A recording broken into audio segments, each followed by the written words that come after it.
A warm welcome to everybody who's joined this live webinar. Not only just people joining from Australia and New Zealand, but also people joining across the globe. We expect people joining from UK, India, and so on. I'll start with introducing myself. I'm Ronak Panchal. I'm the digital chapter lead for ASB Bank. So me and my team collectively look after the quality of customer experiences through all the digital channels. I'm also the vice chair of ANZ TV. So, for all of you guys who haven't been to these sessions before, ANZ TV stands for Australia and New Zealand Testing Board. So, we are a not-for-profit organization which look at supporting and nurturing testing as a profession in Australia and New Zealand. What we do as part of our support system, we avail exams in the testing space. ISKI is our official exam partner. And again, guys, a word of caution. So if you look at doing any of the ISTQB exams, and if it's not ISKI, then it may not be a genuine ISTQB exam. Beyond that, as a board, we also contribute in shaping the syllabus and the exam questions for all the ISTQB exams. If you want more details around the exams, the trainings, and the testing quality engineering space, please visit our website at www.anztv.org. So today session will be slightly different against the other. So we are more hoping to have an interactive session. So please, if you have joined through YouTube, Facebook, please feel free to jump in, post your questions, have any comments, feedback. Please don't shy away from posting that in the comments. So I'll start with introducing our speaker today. We've got Stuart with us. Stuart Masters is joining us live from Brisbane. Over to you, Stuart. Excellent. Thank you, Ronak. Thanks for the introduction. Hello, everyone. My name's Stuart Masters, and I've been in the testing industry for around 23 years now, and I've been invited to speak about my experiences. And so I've developed this presentation with the top 5 test management mistakes and also areas where test managers and testers can improve on their delivery to clients to make the best out of testing outcomes. So, without further ado, and before we kick off, I will just give you a little quick bio of my background. So, I work for PwC. I'm PwC Australia's Testing as a Service practice lead. I've had previous roles as senior manager and program test manager at the likes of Accenture, where I started out on their graduate scheme. And after 9 years at Accenture, working in a multitude of locations all over the UK, Madrid, I then moved to Ernst & Young, and I was in the strategic test consulting team in London there for 5 years. Worked in New York whilst I was there at Ernst & Young as well. And then 12 years ago, I moved out to Australia. I'm in Brisbane at the moment, and I was contracting for 4 years at Queensland Health, where I was responsible for the program test management of the opening of 2 tertiary hospitals, the Queensland Children's Hospital and the Sunshine Coast University Hospital. So we had hundreds of applications that went through our testing framework.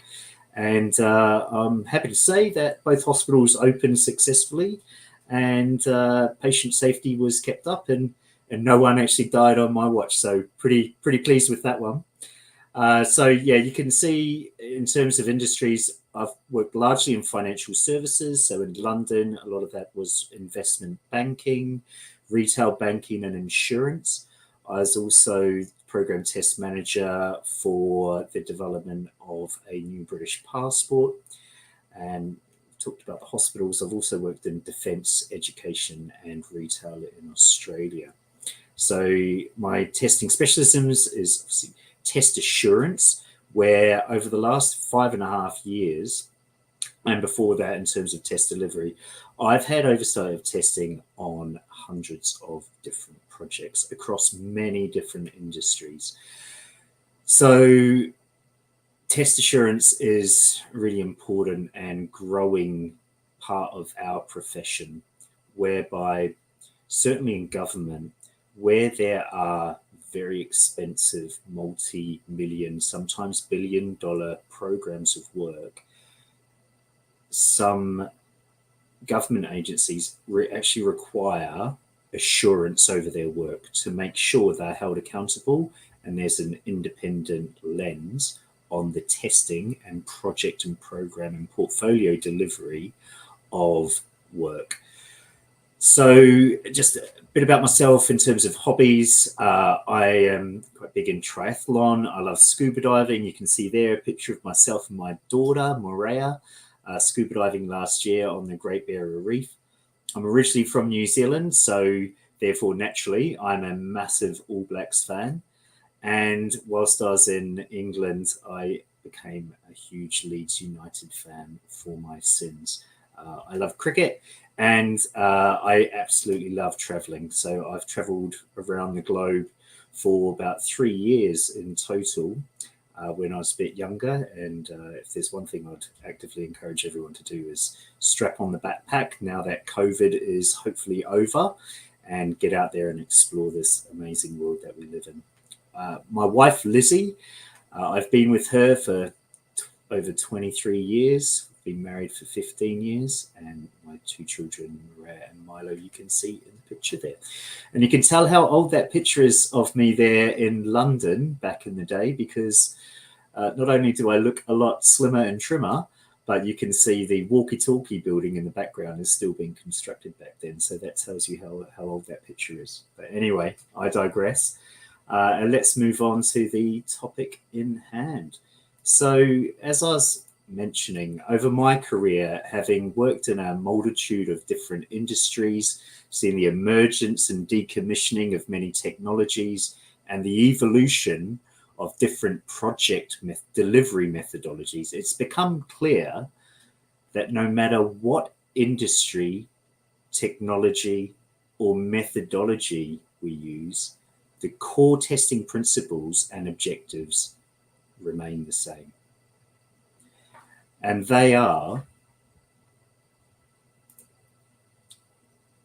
these 5 pillars, effectively. So business requirements are met to ensure the solution is fit for purpose. That is the number one thing that we do with testing, is validating that the business or the organization is getting what it requires. That is actually the definition of business requirements. What does the business require?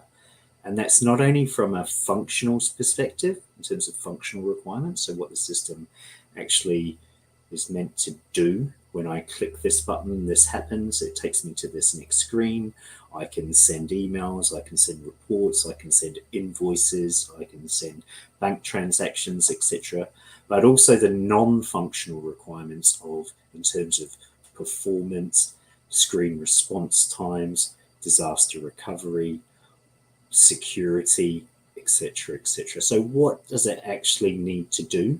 They're all in the business requirements, and our job is to make sure that solutions have been designed, built, and tested to meet those business requirements ultimately. A robust testing approach is adequately planned.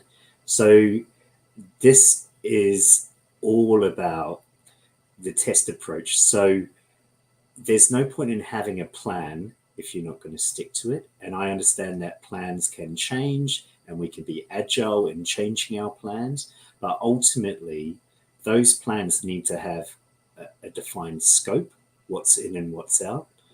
They need to have a realistic and achievable test schedule with well-defined quality gates that are adhered to manage quality throughout the project delivery lifecycle. The test types and the different test phases, the approach to requirements traceability, which I've already touched on, roles and responsibilities, potentially a RACI in there as well about who's responsible, accountable, consulted, and informed with different testing activities and deliverables. How the approach to risks and issues and how that's managed through raids management, what test environments are going to be used, how appropriate are they, is the environment fully integrated with all of the test instances of solutions that or systems that are going to be in the go live solution, and test data approach, defect management, all of these things, management reporting, they all come down to having a really robust test approach that not only the testers can follow, but the actual project and its stakeholders can follow. And for me, testing is one of the only disciplines really in the software delivery lifecycle that has really well documented documentary deliverables. Some of the design, some of the development, they don't have kind of industry standard plans for that, but testing does. And that's what I like about it. You can actually strategically plan it, and you've got kind of criteria that you actually need to meet to be able to progress successfully. The third one there, adequate test coverage is in place.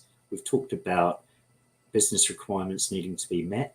We need to ensure that we can prove that that coverage is in place and has been met. And that test coverage needs to be agreed. Now, we all know that quality isn't just the responsibility of the testing. Quality is the responsibility of everybody on the project, including business stakeholders, product owners, and product managers as well. So that test coverage needs to be in place, but it also needs to be agreed and collaboratively talked through with stakeholders to ensure that we have adequate coverage, certainly of the critical and high priority aspects, both functional and non-functional, and edge cases of solutions. The fourth one there, clear visibility of test progress and defects, absolutely critical to every implementation. So not only do the testing, but also project stakeholders need to understand, are we on track? Are we going to hit the delivery dates that we have committed to? If not, what is stopping us from doing that? And by having really clear test progress reporting and an understanding of defects and the cause of defects, how quickly defects are being turned around, etc., it will allow stakeholders to pull different levers to be able to direct resources to focus on the bottlenecks so that not only the testing, but the actual project can move forward successfully together. And finally, a clear understanding of any outstanding risks, issues, or workarounds prior to go live. Typically, this would be in the form of a test summary report. The objective is that understanding piece. So a clear understanding for those decision makers to make an informed decision about what they actually go live with. So you might be in a situation where there are still high risks of going live. There are maybe no severity 1 or 2 defects, but you might have 100 severity 3 defects that all require manual workarounds. Is that death by 1,000 cuts? Is that going to be a problem for the operations team going forward? How long are those 100 Sev3 defects going to be in play before they're actually closed out? Because it could actually impact business users and customers at the end of the day as well. So having that clear understanding of outstanding risks, issues, and workarounds prior to go live is absolutely fundamental. And I've seen it on a few occasions where that really has come back to bite clients as well. So there are our core testing principles. So let's move on to what I've seen as some of the biggest mistakes. So the first one is around delivery enabling plans. So this is around test strategies, plans, and schedules. So sometimes I've seen a lot of test strategies and plans that are still in draft, haven't been completed, haven't been reviewed by stakeholders, haven't been approved and signed off. Some test strategies and plans don't have an adequate schedule aligned with it that is actually proven to be achievable through bottom-up test estimation. I've seen on a lot of occasions whereby a test schedule has been given by a project manager or a program director, but there's no real science behind the length of those test phases based on number of requirements, number of test cases, and a detailed bottom-up estimate of the complexity of those test cases, how many of them there are, how many resources they've got to actually undertake testing of those, having contingency for environment downtime, defects, etc., and potentially slow defect turnaround times as well. So I've seen that increasingly throughout my career, that there can be big question marks in terms of those test schedules, which all feed into those test strategies and plans as well.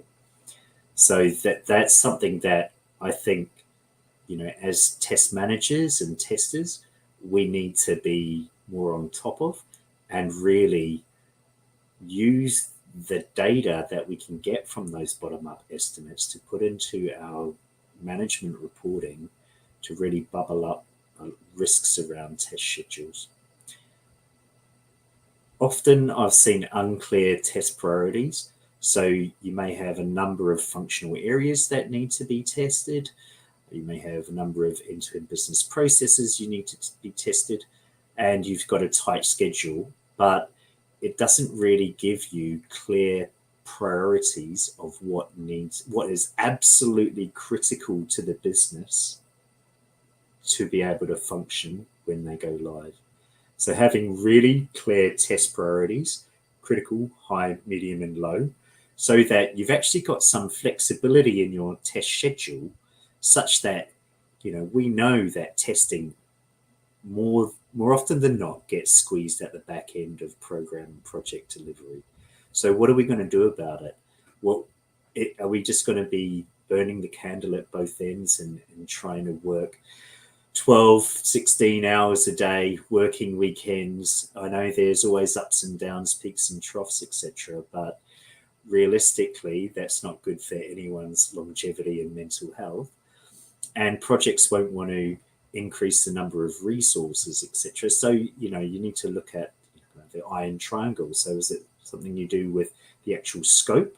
Do we cut scope? And having priorities up front against your business requirements that would then filter down through design, build, and test, that can give you that flexibility in your schedule to say, look, we've done 100% of our criticals, we've done 100% of our high priority requirements and therefore test cases as well.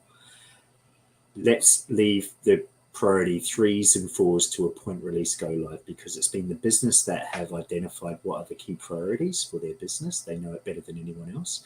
So let's go with that. So there are many different things that you could do in that space, but I think having priorities set up front is one of the best things that you can do. And that's what I often don't see happening on a lot of projects and programs. And finally, as I mentioned, with squeezing testing at the back end of the testing of the software delivery lifecycle, there's very little time in some cases to do actually a final regression test on the version of code and config that you're actually going to be going live with. And that's not just a functional test, it would be the critical functional tests, preferably automated, but also a final cycle of performance testing, so that you absolutely know on the version of code and config you're going to be going live with, it's working functionally as expected, or certainly the critical and high priority test cases are, and it's performing as expected in a like-for-like environment with production. Okay, so there are some of the key mistakes in terms of delivery enabling plans. And what's the impact of missing those things? Well, in the first instance, you may get an unapproved scope. So if it's not agreed and signed off by the key stakeholders, then there could be room for them to come back and say, well, we didn't sign this off. Why did you miss this in testing, etc.? So it's really, that's important because it protects you professionally in terms of your scope, your agreed approach to how you're going to go about testing, and the schedule as well. We've already touched on an unrealistic schedule. If you do have an unrealistic schedule, you've not prioritized your test cases and all your requirements, and you don't do regression testing on the version of code and config you're about to go live with, then you could actually miss go live dates, and you could potentially end up with undetected defects in production. We all know it can be a scramble towards the end of programs when you want to go live, particularly when there's political pressures and there's a hard go live date. So actually having an MVP, even if the scope's been whittled down to that, it may be an issue trying to deliver that if you've been fixing defects consistently all the way through, even all the way through UAT, where you may have a significant number of high severity defects, right? So those changes in code with those fixes and software engineering can lead to fixes permeating and creating new defects as you go through.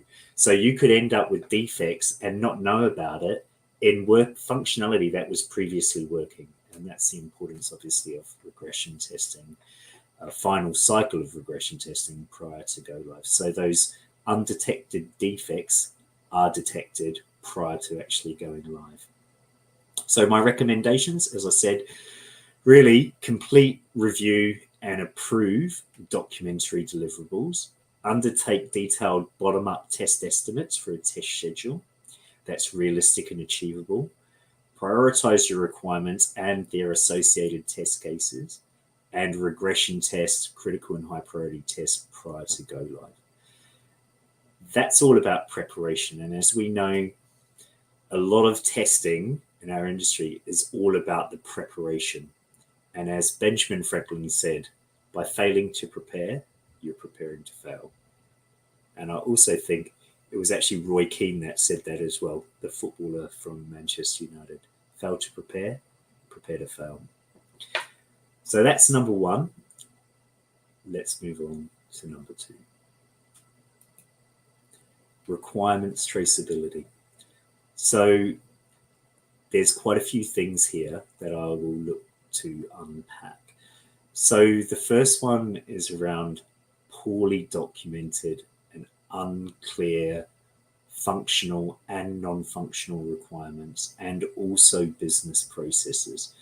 These are one of the first things that I would ask for when I'm being asked to develop a test strategy for any organization. What are the requirements? To what extent have you got non-functional requirements, and what areas do they actually cover? Have you defined your as-is and to-be future state business processes? Because they are the key things that we're going to test. And we said at the top, one of the core principles of testing is to ensure that business requirements are actually met and are proven to be met through testing. So I've seen on many occasions where particularly non-functional requirements have been really poorly defined. They're not SMART requirements. So SMART being specific, measurable, achievable, realistic, and timely and time-bound. So as an example, in one of the hospitals I was working at, there was a solution for a mobile duress system. So this was worn by security and also members of staff in the mental health wards. One of the non-functional requirements though was that when a mobile duress button, which they wore on their shirts, if that was pressed because they may have been under attack from a mentally ill patient, then phones would ring, annunciators in the wards would flash and siren security and different groups of phones would be called. And the requirement said that it had to happen immediately, but there was no clear definition of what immediately actually meant.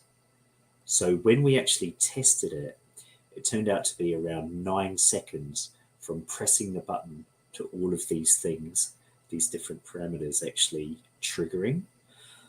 That wasn't good enough. So in the end, we broke up the different handoffs throughout that process, and we redeveloped and managed to get it down to under 2 seconds, which met the new kind of requirement.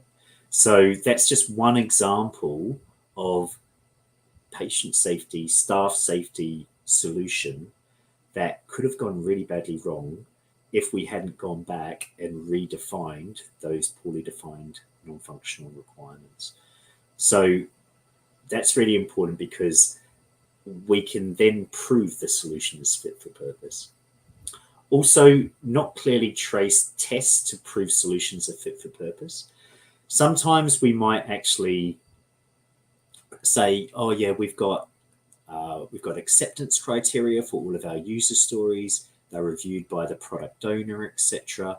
But it's not just those user stories that need to be properly managed in terms of its coverage, but it's also those, when you put all of those user stories together, that yes, they form features, yes, they form epics, but they also form end-to-end business processes, which actually define how the business is actually going to be using that system on a day-to-day basis. Right? What are the different paths through each of those systems? What are the different triggers? All of those would be defined in those end-to-end business processes that we would then test as part of the back end of system integration testing, or as part of UAT as well, when you've actually got the real users on board. So they need to be really well defined. And in terms of, we need to prove that the tests are mapped to them. So each path is a slightly kind of variant on that test case. So we ensure we've got full coverage, and we can actually prove it. Coverage depth, that's another important one. So I've already mentioned the need to have prioritized requirements and therefore prioritized test cases. So what is absolutely fundamental and critical and high priority for businesses in terms of the way their systems operate and perform. I've seen a lot of different metrics around test coverage. Some of them, like the likes that you'd get in ALM or Quality Center, where you've got your requirements module, you've got your test plan module, which houses all your test cases, and you can link your test cases to those requirements. If you were to run a report and you had 5 critical requirements and you had 5 test cases, would that be enough? Probably not. What we need to see is not just that it's 100% covered, but the coverage depth is really important. So it's just not just a one-to-one of business requirement to test case, because there could be a multitude of permutations to be able to actually test accurately that critical requirement. So it'd be looking for more than a one-to-one, certainly for critical and high priority requirements and end-to-end business processes. As I mentioned, there's got to be multiple paths through these business processes, and they will need to be covered off. Some might not be as important, but others will be. And that needs to be scientifically kind of proven and covered off through our testing. Again, this is all going towards ensuring we've got a solution that's actually fit for purpose and meets business needs. The impact of not doing those things is a lack of confidence in the test coverage. You can't be absolutely positive that you've covered everything. And so when you go live, there might be an element of crossing your fingers and toes, hoping that nothing blows up. And we all know that the true test is in production, right? There's going to be thousands of transactions flowing through your solution. There's going to be different permutations of transactional data that are going to expose anything that you may have missed, and it's going to end up as a BAU or production incident. Right? So we need to have absolute confidence in our test coverage. So by doing those things that I've just mentioned, you're going to get a much better outcome, and you're going to be able to sleep easy on the night of go lives. A reliance on collaborative work with non-test stakeholders instead of factual evidence. So we can have really collaborative teams, right? I understand that. We can have product owners, product managers that are completely invested in our solutions, right? But really, you need to make sure scientifically that you've got adequate coverage, right? Otherwise, it could come, if something blows up in production, it could come down to a blame game. And that's exactly what we want to avoid, not only for our professional reputations, but for the financial reputation and the public reputation of our clients as well. Some requirements could slip through the net if they don't have adequate tests, and that means that we're not sure that the solution is fit for purpose and all the requirements have actually been covered off. There could be key areas that haven't been covered at all, and you won't know that unless you've got adequate requirements traceability. And finally, potentially undetected defects in production. So again, if you don't have adequate test coverage, if you haven't covered everything off, when something comes through that transaction pipeline and exposes what's not being tested and there are defects there, then that could have financial and reputational damage consequences to our clients and ourselves. And in some cases, you could actually end up in court if something was missed. So finally, my recommendation on this one is clearly trace tests to requirements and business processes. Make it abundantly clear that you've got adequate coverage and get it signed off. Work with the BAs, work with the product owners, the product managers, the business stakeholders to review, approve the coverage, the test cases, and obviously the test summary reports at the end. Potentially get a certificate of acceptance from the business as well. Include traceability metrics and status reporting to show not only the coverage, but also the depth. And if there are issues with ambiguity in business requirements, then call it out as a risk. Yeah, call it out early. Do some static testing on those requirements to say, does it meet the SMART criteria? Is it testable or not? And highlight those as early as possible. And finally, approve and agree the test coverage with business stakeholders and VAs. Just covered that off. Okay. So, and there's a quote there from Ed Robinson that, simply put, quality is about the performance to the standards of the customer. That's what quality is. It's meeting or exceeding customer expectations. Okay, and that's why requirements traceability is so important. Okay, the third one is quality management. So quality gates are really important.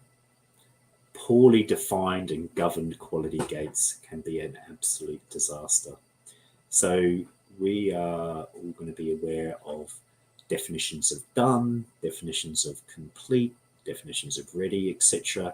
They're effectively entry and exit criteria in the old style kind of waterfall testing methodology. Right? They're not there just for a laugh. They're actually there to control the quality of solutions as they go through the software delivery lifecycle, no matter what type of lifecycle you're actually implementing or using. So having that entry and exit criteria and responsibilities around, identifying who's responsible for each one of those areas. If there's owners that haven't stepped up to the mark and haven't provided like a test environment that was promised 6 weeks ago, then it needs to be called out through your status reporting, right? Or any escalation routes that you've got available to yourself. If you don't track entry and exit criteria and report on it, it could lead to surprises as the program reaches those gates. Okay, and that's the one thing business and stakeholders hate the most is surprises. So we have to be brave and courageous and call it out that things aren't being met, or there's a risk that we're really going to overshoot the mark in terms of our schedule because these dependencies haven't been met, or we're not tracking right to that entry or exit criteria. There's always going to be pressures as well from project managers, program directors, executive to hit the delivery dates of the start of system integration testing or UAT, or obviously go live as well. Some of those might be hard dates. Some of those people, their careers or their reputation or their bonus might be attached to meeting those gates, right? Which is a really dangerous thing when we're all about quality in our industry, right? Because we want to avoid financial and reputational damage. So sometimes there's going to be this pressure, and I'd love to hear from you guys if you've experienced this before, where you're getting pressure from senior leadership to just say, look, let's cut the corner. Well, they might not say that in those words, but it's okay. We'll pick that up in the next phase. We'll pick that up in the next test phase. And that, if you keep doing that, you're effectively kicking the can down the road. So what that leads to is defect leakage. It leads to technical debt and rework, and it can really stifle the plans that you've made for that next test phase. It can go out the window because you've just added a whole bunch more of story points, a whole bunch more defects that are affecting what you'd already planned to start testing. So that can have really serious implications, not only for budget, but for work pressure and pressure on the schedule. So the phase containment of issues and defects is really essential. Okay, and we've actually seen that in some cases, particularly here in Queensland. There was a Queensland Health payroll program, and they thought they were ready to go live, but the test manager was saying, no, there's a significant number of defects here. And what the management appeared to have done, and this all came up in court, was lower the criteria for exit, and they went live with a known number of defects, which ended up having catastrophic consequences. Lots of people lost their jobs. Staff across Queensland Health, which is one of the biggest government employers in Queensland, they didn't get paid, couldn't pay their mortgages, lost their houses, etc. It was a massive issue. So that's the importance of adhering to quality gates in a nutshell. As an example, so unclear responsibilities and unmanaged work, rework on items that should have been completed earlier. I've mentioned this. Results in schedule slippage if scope's not reduced, and frustration within the project teams and low morale because quality is not being adhered to and you're having to pick up the pieces further down the track. So my recommendations in this space are define and agree those quality gates in detail up front.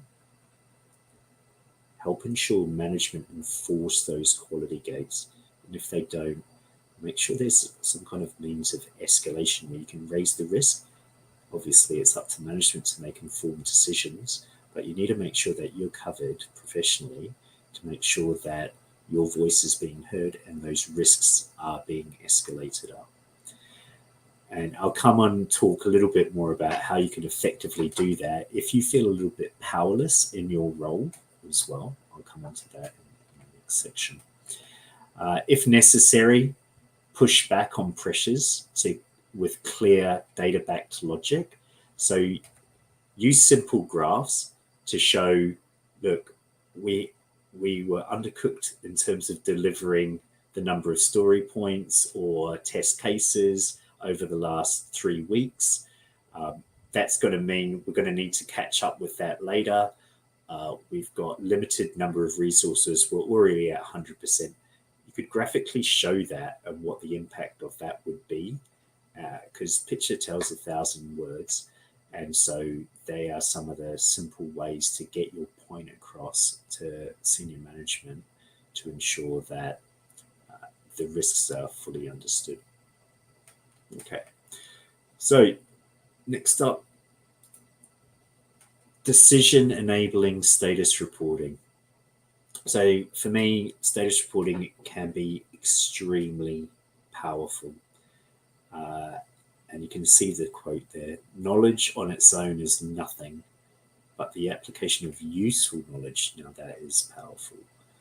And no truer word has been said. So status reporting that does not enable decision making is a complete disaster.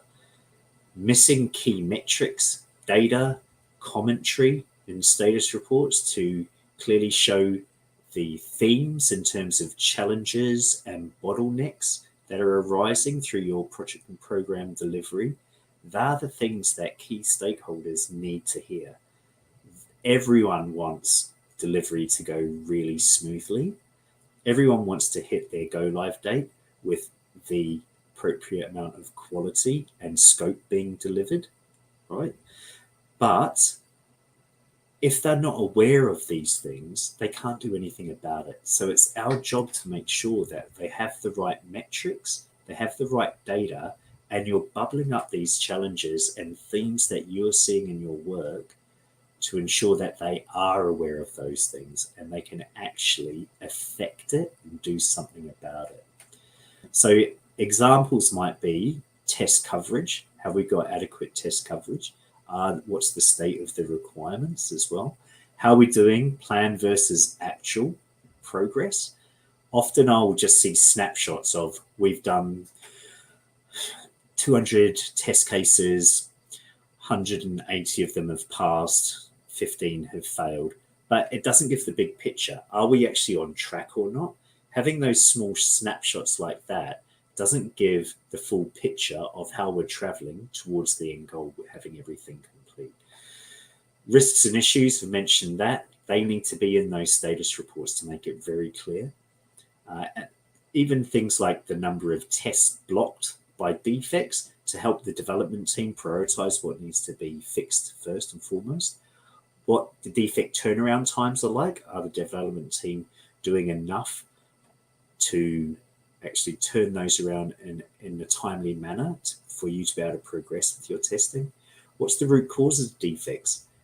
Is it a particular area? Is it data that's causing a lot of these defects? Is it environment? So if you bubble those up and put it into your reporting, then senior management and leadership can then direct resources into those key areas to help not only fix the problems now, but prevent problems or defects from happening further in the future. And as you know, TMMI level 5 is about being optimized, and it's about defect prevention rather than defect detection. And that's where we all need to be striving for in terms of maturity. The impact of these things is around a lack of stakeholder understanding to be able to actually affect and course correct the delivery of programs, the successful delivery. And teams may not get the support that they actually need to deliver the scope on time and to the quality standards actually required.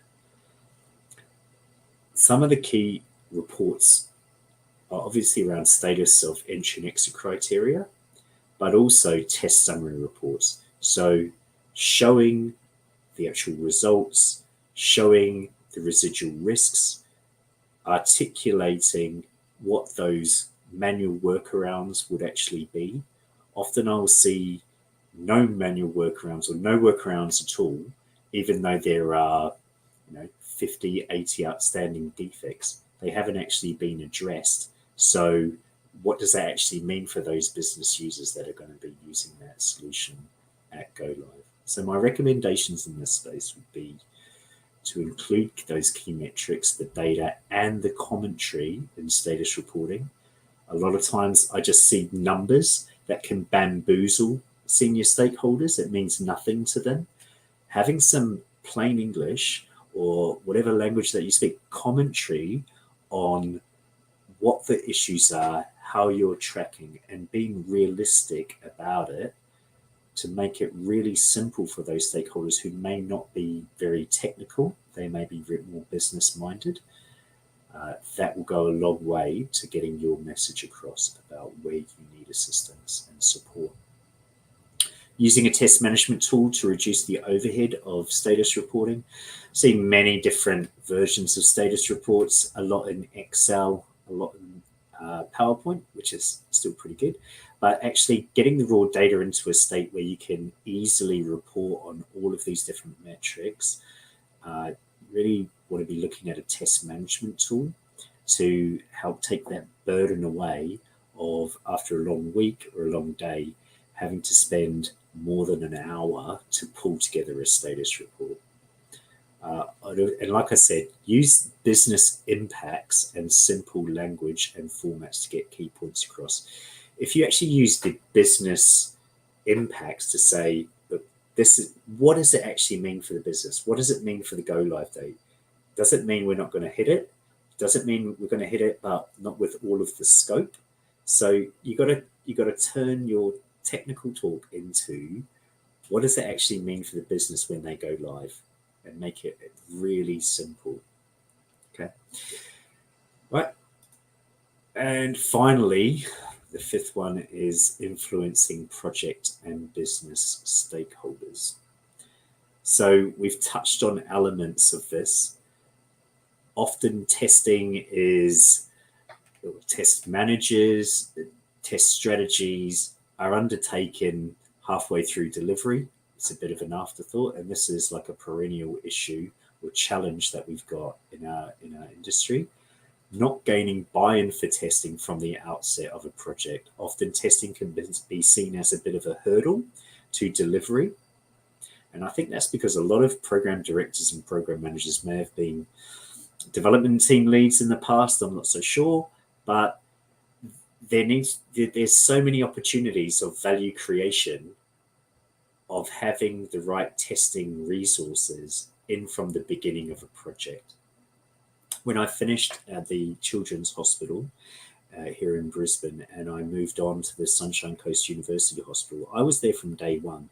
I understood the challenges we had with business requirements. So I actually defined the business requirements matrix or the template to gather business requirements to make sure it gave me what I needed to get. Okay, that there was criteria around kind of smart business requirements. Was it functional or non-functional? What functional area was it associated with, etc.? What type of non-functional requirement was it actually? So we can then use that for the reporting to break down, okay, tests by functional area, requirements by functional area, by different types of requirements, etc. So being in there from the start, you can look at requirements, you can set the test processes up, you can manage the expectations early in terms of how testing is going to work, so that you're not really kind of running overtime, not only trying to deliver when things are actually just become ready from the development team, but you've actually got adequate time to strategically plan and be involved in quality of the requirements, the design, are the functional and technical and interface specs testable? Are they missing some things? You can really nip a lot of those things in the bud by being involved a lot earlier in the life cycle. And I know that's a challenge because often you just aren't being brought on to those programs in adequate time. But I think we need to all impress on senior stakeholders the value that testing can bring much earlier in the life cycle. So champion the benefits of a robust test approach. Not meeting with business stakeholders to fully understand their key priorities and explain the approach. By playing back their key priorities, you automatically get a recognition that, okay, we actually care about what you need out of this solution.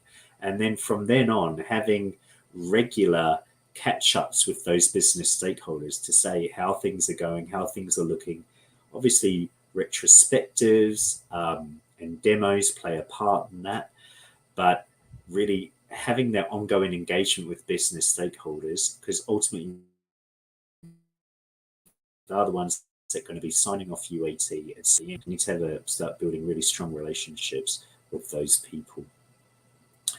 And not making the impacts of testing issues meaningful. We've touched on this. Turn them from technical speak into business speak. That will have a much bigger impact with business stakeholders, and you'll go a lot further in delivering a quality outcome for whoever you're working for by putting those impacts into business terms. The impact of that is, of those, not having those things, is an inability for stakeholders to affect delivery outcomes. So it could result in a lack of budget for resources, tools, infrastructure, etc. Leaving it too late in the software delivery lifecycle to engage test resources who could help prevent defects earlier, rather than just detecting them and having to retest them, which can take a lot of time, effort, and money at the end of the day. And really the mindset of viewing testing as a hurdle rather than a customer custodian of quality, that can be a really significant impact as well. It puts the testing team on the back foot, and that's what we want to avoid. We're all project delivery teams all in one, and testing plays an absolutely critical role as the last line of defense for any solution that goes live in the world. So my recommendations here are early engagement at the beginning of projects, actively listening to key concerns of stakeholders and playing them back to them, and you know, in future conversations, mentioning those things. I remember you said this. I remember you said that. You've identified these as your critical priorities. These are your high priorities. We've done all of these. Would you like to see them? Let's go through all of those. Here are the mediums and lows. I'd like to get your views on those, as whether you think they're absolutely necessary for this release or a point release post go live. And championing testing at all times and its benefits linked to successful outcomes for the program. And again, using that simple language and formats to get your key points and issues affecting testing across. So that's the final one. And as Steve Jobs said, a lot of times people don't know what they want until you show it to them. And so by championing testing, being brought in earlier in the life cycle, you can show the value of what we do in our profession to all of those on the project and get better outcomes for you and our industry going forward in future projects. So that is basically it. So they're my top 5 over the last 23 odd years in test management and test assurance. So I'd just like to ask you, what are some of the key mistakes that you have made or seen in your careers?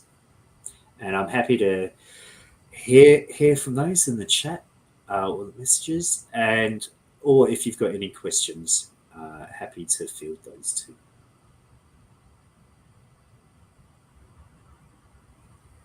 Cool, guys. So here's an opportunity to share your thoughts or ask questions. So while people are typing, I can take a few on the screen. So first one is this webinar recorded? I can take that. Yes, all of our webinars are recorded on the NZTV YouTube channel and the Facebook channel. So you would have access to these videos later too. Beyond that, if you feel that this is of value to your friends or colleagues, make sure that you take the link and share it with them.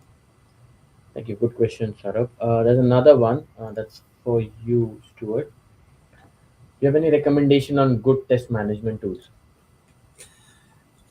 There's an absolute multitude of different tools out there in today's market. One of the ones I've kind of grown up with, so it's almost like another limb to me, is it's now Micro Focus ALM. it used to be called HP Quality Center. And for me, that gives really good reporting. It's just like a massive database. But if you've got all of the right fields for your different requirement, all the fields that you need from your requirements, for your functional areas, etc., sub areas, like Quality Center or ALM is really good for that. And it can now integrate with other tools, I think, like Jira and some of the other kind of issue management tools. Um, and I think you can also do forward and backward traceability with that as well. But there are a load of other tools like Zephyr that fully integrate with Jira as well, and they have kind of equally good functionality. So yeah, there's just a couple. There's a bunch of other ones like Qtest, etc. But I think more and more now, there's a lot of issue management tools that are being used as test management tools. I can understand that, but I think at the end of the day, if we want to get really solid metrics on our testing, using a test management tool is absolutely the way forward. And there can be some really low cost options out there. Cool. Thanks, Stuart. Taking the next one, this is a powerful one from Rahim. He said one of the other key mistakes is inducting testing in the middle of the project. Nice one, right? That's true. Yeah, absolutely. And I think we covered that off, right? It's like they're just finishing development, so then they'd look for a test manager.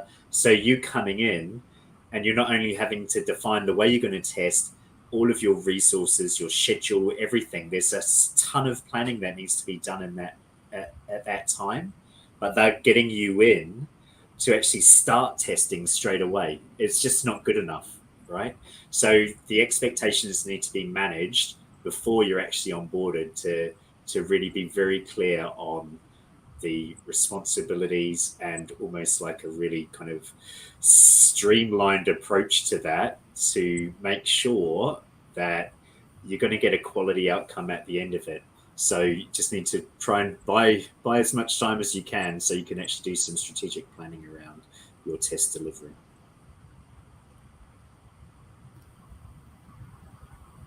That's all for now on the backlog. Yep. Guys, if you got any more questions, thought, please feel free to post.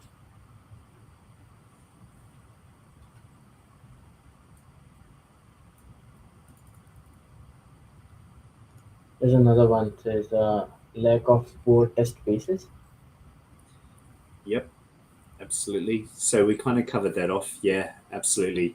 And the test basis is usually the business requirements, functional and non-functional. What are the business end-to-end business processes?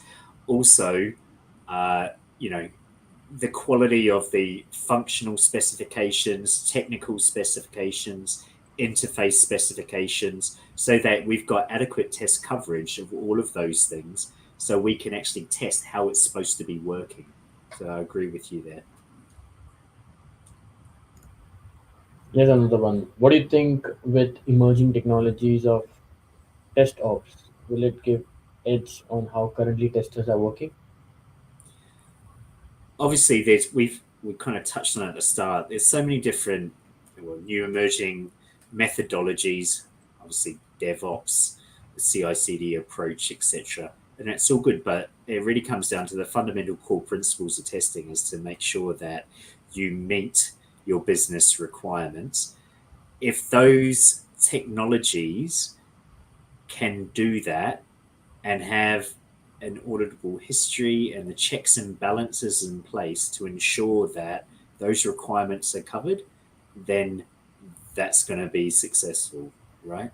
But we need to make sure that there's some of that reporting that we've touched on, which is absolutely critical, is comes out of those particular uh, technologies, right? Like there seems to be this understanding or this thinking that just because you're using agile, safe agile, DevOps, extreme programming, whatever it is, that there's a lack of documentation required. At the end of the day, stakeholders need to know how things are going, and if testing can identify that there's issues with development or the requirements or inside the test team itself, that's actionable items that they can actually affect and get a better outcome for the entire program. So no matter what technology or methodology you're using, you still need those fundamentals in place.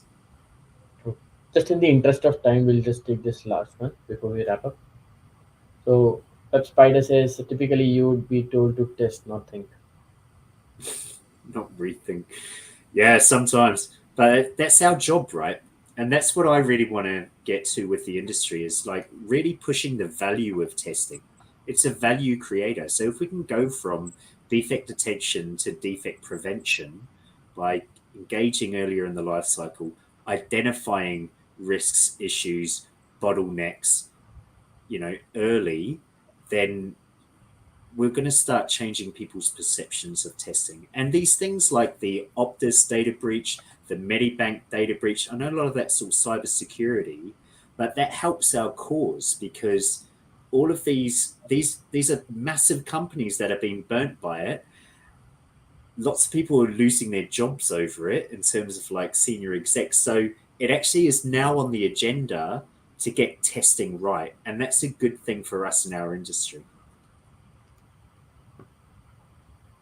So true, Stuart. Yeah, back to you to wrap up, Stuart.